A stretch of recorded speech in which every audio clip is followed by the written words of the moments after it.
Narcissistic Parents via subreddit. Narcissistic Parents presented by Reddit Guru. Empowering weekend. I'm hungover and in a crappy mood.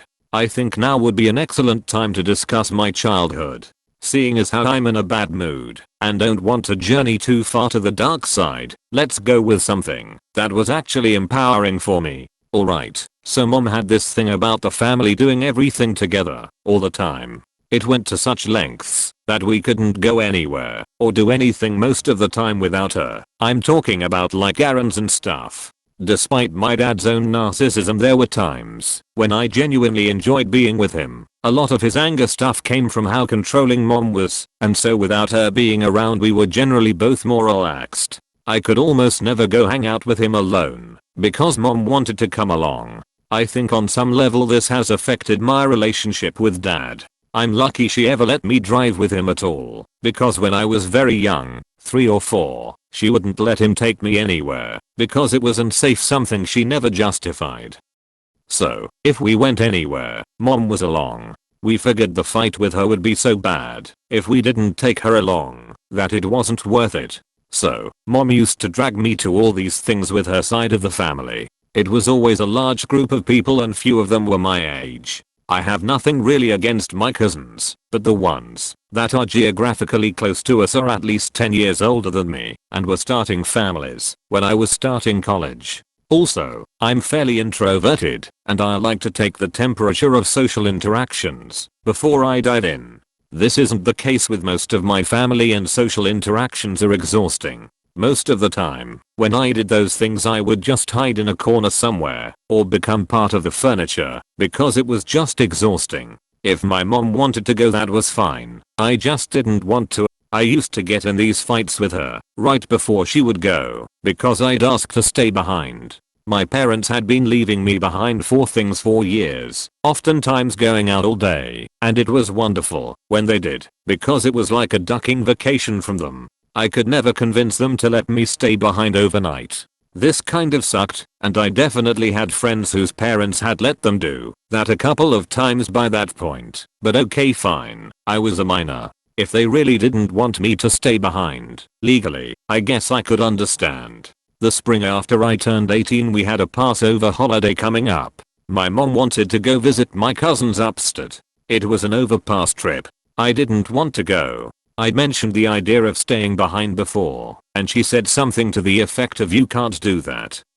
I'd been having anxiety about going for weeks, and I was more or less stifling panic attacks so I could keep functioning. The day we were supposed to leave she did what she usually did. She told us to be ready at like 1:30 or something, and when 4 o'clock rolled around she was thinking about getting us on the road. Mind you, we had no explanation for where almost 3 hours of time had gone.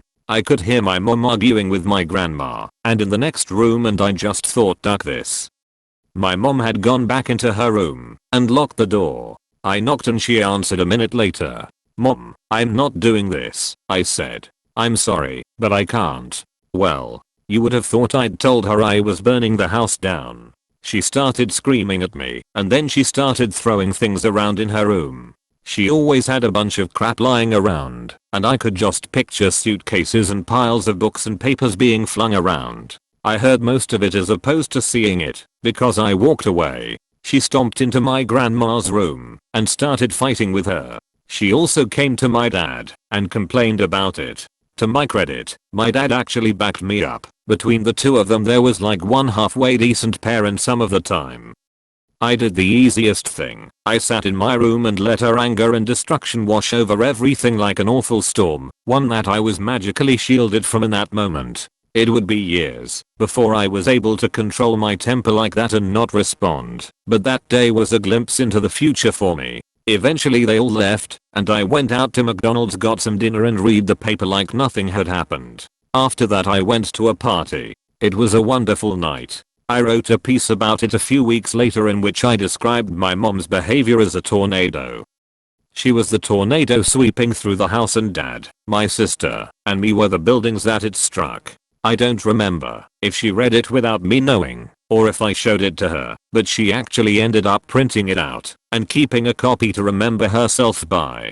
She's definitely mistreated me and my sister since then, but after she read that I think she cooled it with the temper tantrums for a while. I'd like to think that writing what I did helped make things better at home, but then, I'm the son of narcissists, so maybe that's just me projecting myself onto everything, right? One final note here, same weekend. I figured I was already in the red zone, so why not go for a double? My mom didn't want me bringing over girls because she felt it was a bad example to my sister because kids should learn that relationships with significant others are bad. Anyway, I woke up at like 11 on Sunday and I called a girl who lived in the next building over. We spent the afternoon together and at night I brought her home. We didn't do anything sexual, we just watched a movie. We were friends, an awe-inspiring concept for mom. My son can be friends with girls and not have sex with them. Anyway, when mom got home and found her son had a girl in the house, she was upset. She didn't say anything but she kept giving me these dirty looks and sulking one word answers to things, that kind of shit. Once I realized what she was doing, I wouldn't even acknowledge it. I just looked at her deadpan. So how was Passover? So often it's not about fighting back or getting tough or even yelling "duck you mom and dad." It can be as simple as standing still and ignoring it. It takes a lot of courage to just go ahead with your plans and not react when someone is screaming at you, but it feels so point ducking good. Family hierarchy. My dad's obsession with being this leader who can't be questioned is so disgusting. Literally threatening to kill me because I said I should be able to correct him without him getting angry, defensive, and immediately taking it as an attack on his authority. Having screaming tangents about how he'll force me to respect him and how he's a leader and he doesn't have to listen to me, while I literally sit there not resisting. I will never respect this man child. I cannot wait for him to die tbh. I go to work so I can abuse you.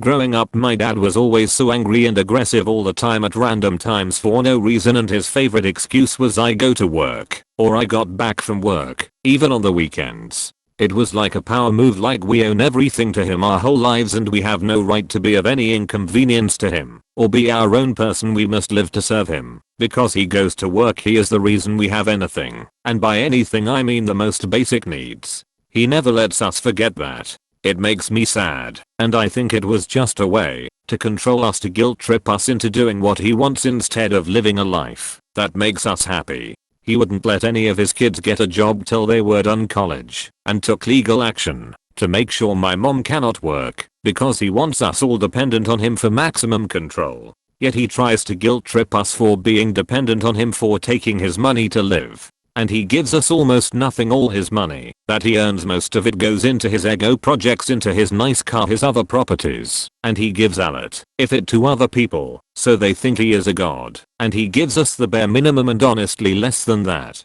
He won't pay for medications, school related items, and in college I wore the same few items of clothing with holes in them because he plays this poor pity act with his family. So we feel bad to ask for even $1 from him, even though he buys gold jewelry as gift for other people to keep up his god/ego appearance. After doing all this, he says to us he works, so we need go shut up, and he can be angry/abusive if he wants, but most of the money from this work is used not to raise his family, but for himself/his ego and other people who will feed his ego. So I don't think we owe him anything, since we barely got any of that money that he works so hard for.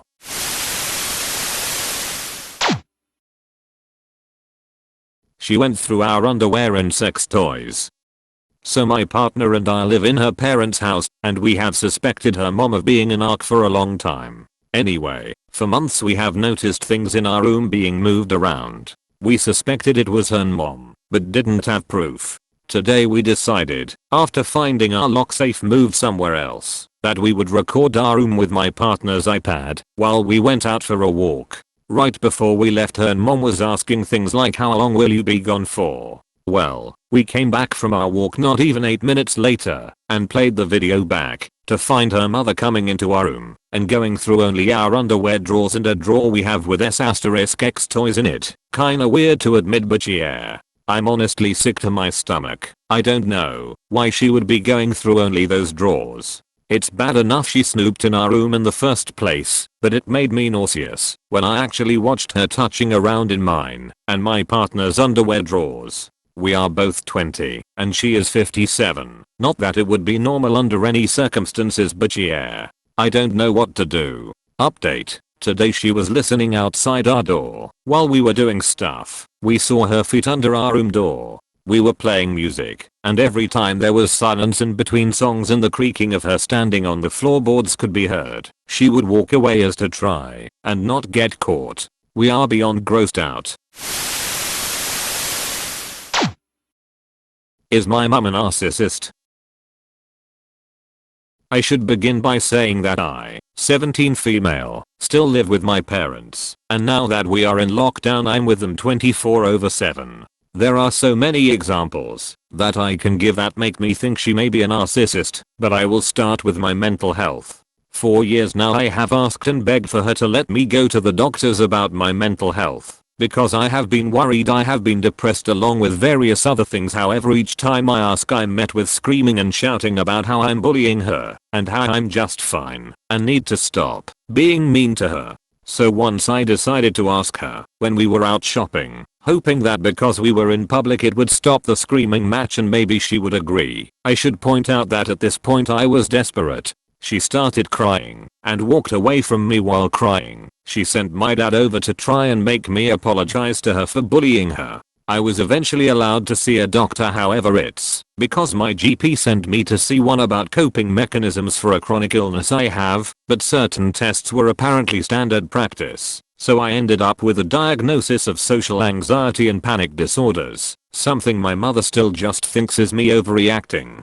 One of my other biggest things is that I don't like being touched at all. Like for example, someone will touch my shoulder and it will feel like my shoulder's been burned for the rest of the day. My friends all respect this, and I have repeatedly tried to explain to my parents how it affects me, but my mother insists that I owe her hugs and physical affection, because she is not people, she is my mother and she birthed me, so it is her right. Again, if I remotely try to tell her I don't like it, then it ends with her crying and stating I don't love her at all. She is also a borderline anti-vaxxer, and as a child she did not get me vaccinated properly. I'm strongly for vaccines, and I was led to believe that I had been vaccinated. It wasn't until she had read something about MMR when she was near me, she made a comment about how glad she was she didn't have me vaccinated. I was fuming, and I demanded that I was vaccinated now. She threw a hissy fit, but ended up letting me when my dad told her I was old enough to make my own decision about things like that. She also makes borderline racist remarks and other offensive remarks frequently, and if I say anything about it then I get screamed at, called unloving and a horrible daughter, and if I refuse to speak to her for any reason then I'm unloving and a terrible daughter. She tries to guilt me about literally everything, and if I do anything that she doesn't like then apparently the only reason I have done it is to spite her. For example, I love tattoos, always have, and plan to get tattoos as soon as I can afford them.